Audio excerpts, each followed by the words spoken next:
Assalomu aziz yurtdoshlar, kanalimiz kuzatuvchilari. Hammani qo'ldan maqtadik. Mana qo'yadi o'zimizniki ham mana pishdi. Xo'sh, bizning manzilimiz Samarqand viloyati Kattaqo'rg'on tumani Qimoq mahallasi. Xo'sh, albanavli qulinimiz o'tgan yil 1000 tadan boshlagandik. Bu 20 sotixga ekdik. Mana bugun 3-terim g'arq pishgan. Mana hosillari ko'rib turibsizlar. Yaltirab turibdi. Mana kattaligi mana. Kattaligi shunday. Katta ko'proq ko'nisoy bo'lar ekan bu. Xo'sh. Endi bu tomonlarini ham batafsil ko'rsataman. Operator bering ham. Mana o'sirlar kattaligi. Men pishib keladi. Xomroq joylar.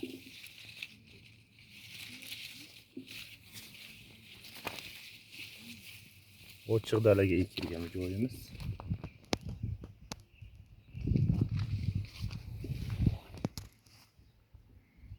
O'zimni yangilarim mana bugun terishga hashar kelgan, chaqirganmiz, terib berishyapti. Mana hosillar.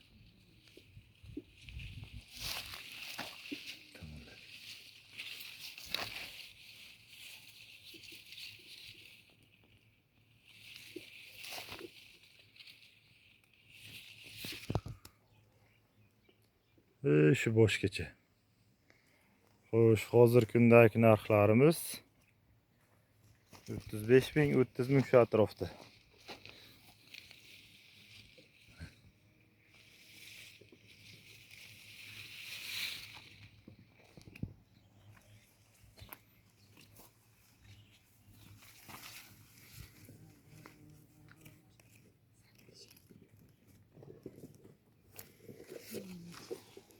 Ana bu yerda 3 qator Aziyanovimiz bor, bu kechkiroq bo'lar ekan.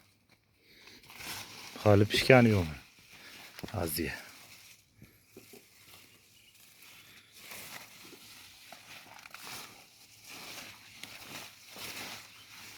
Bu qulupnay tuyashmi? Chiqami endi.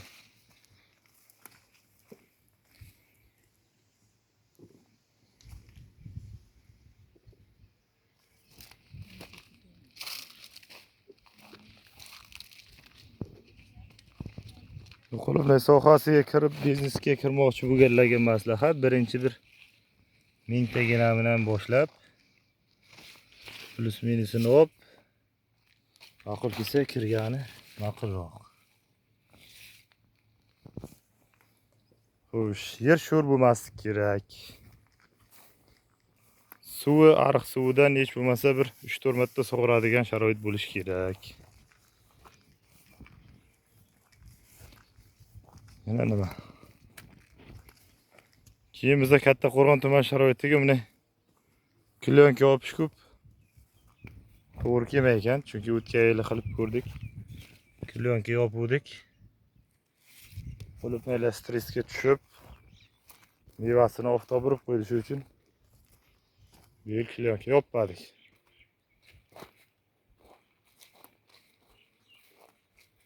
Begona o'tlardan endi tozalamaganimiz sababi kuni yomg'ir bor edi, o'sha yomg'ir yoqqanda begona o'tdan tozalaganimizda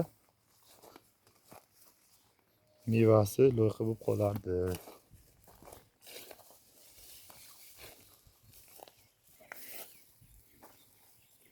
Mana bu bitta ikkita olib qolamiz. Bu 3-dekabr kuni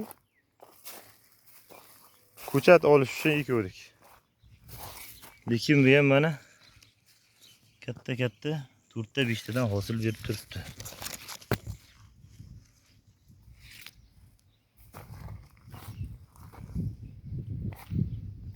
Boshqa qulupnaylarni 3-dekabrda eksiz hosil bermaydi, lekin bu hosil berdi.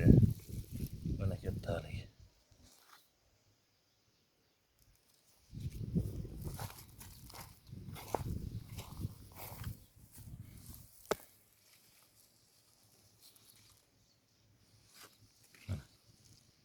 Ko'nisoy bo'lagan ko'pi.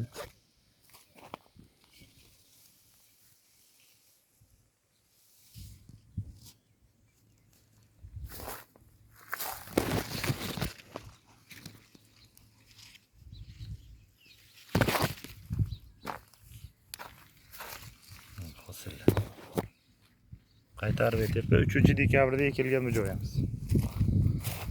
Xo'sh, bambiyog'i avgustda ekilgan shu. 1-10 avgust oralig'ida ekilgan, hozir aynan yodimda yo'q.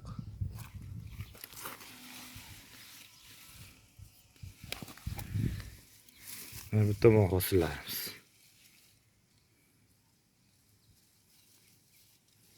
Pishgani shuncha. Ikkita va kuni yomg'ir ta'sir qildi, chirigani bor.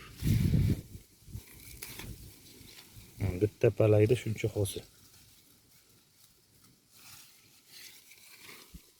Bu tomonlarda.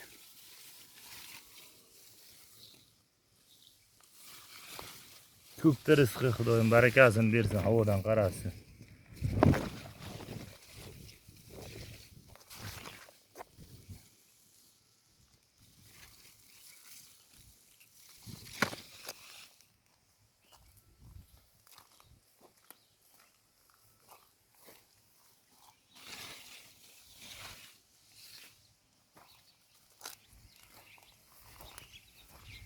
Hozir jaydar qulupnaylarimizning narxi 10 ming 12 ming shu atrofida bo'lib turibdi.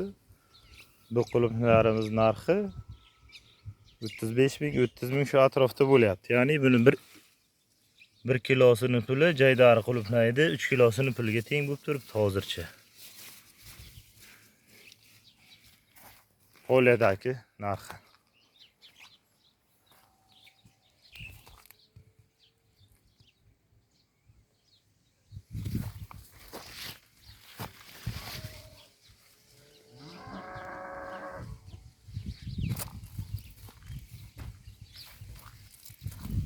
Bitta palak.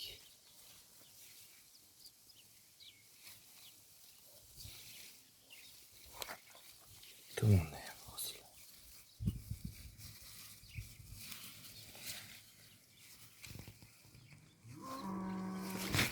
Shu bitta palak shunday bo'lib ketgan mana. Shu bitta palakda shuncha hosil.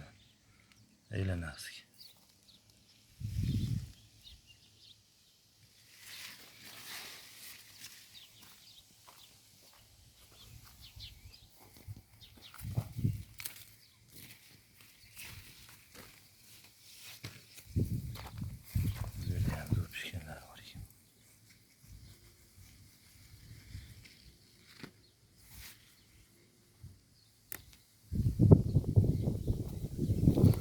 Bismillahirrahmanirrahim. Tayib ko'ramiz shuni.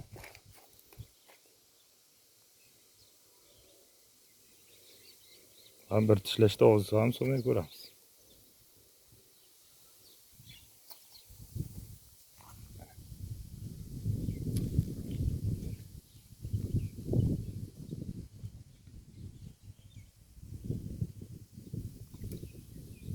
Bir tishlashga bitta qo'limda og'izga so'ma.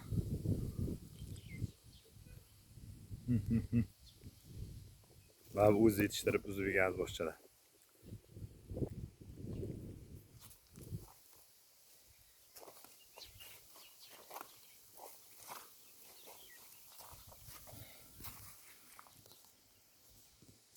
Mana.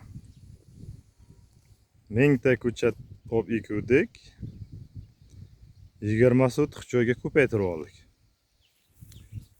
Agar shuni men 20 sotixga birdan ko'chat sotib olganimda 7 mingtadan ketganda ham 14 mingta bo'laydi. Bir dona ko'chat narxi 3 mingdan bo'lganda ham 30 million 42 million bo'laydi.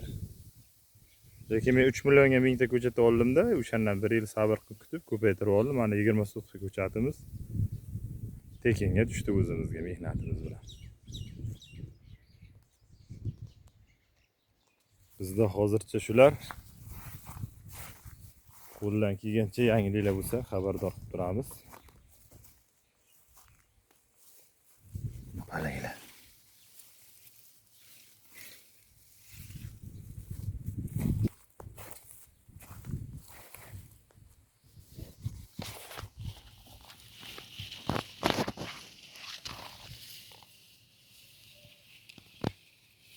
Begona o'tlardan endi bir tozalab chiqamiz katta-katta.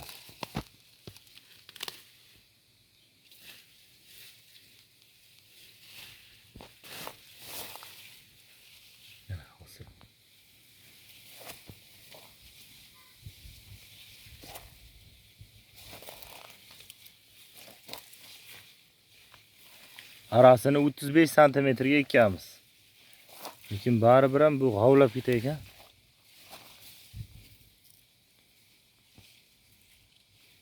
Qalin bo'lib ketdi. Bu yil nasib bo'lsa, kim bilan 40 santimetr ekamiz.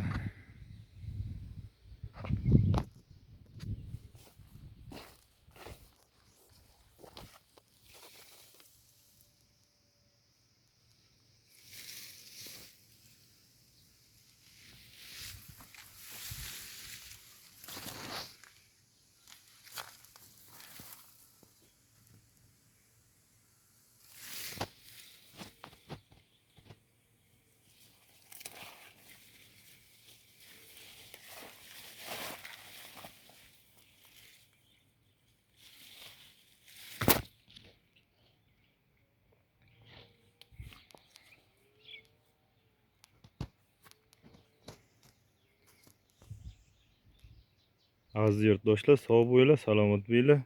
Qo'ldan kelgancha yangilik bo'lsa, qilgan mehnatlarimiz yoki kimdadir chiroyli qilgan mehnatlari bo'lsa yoritib borishda davom etamiz.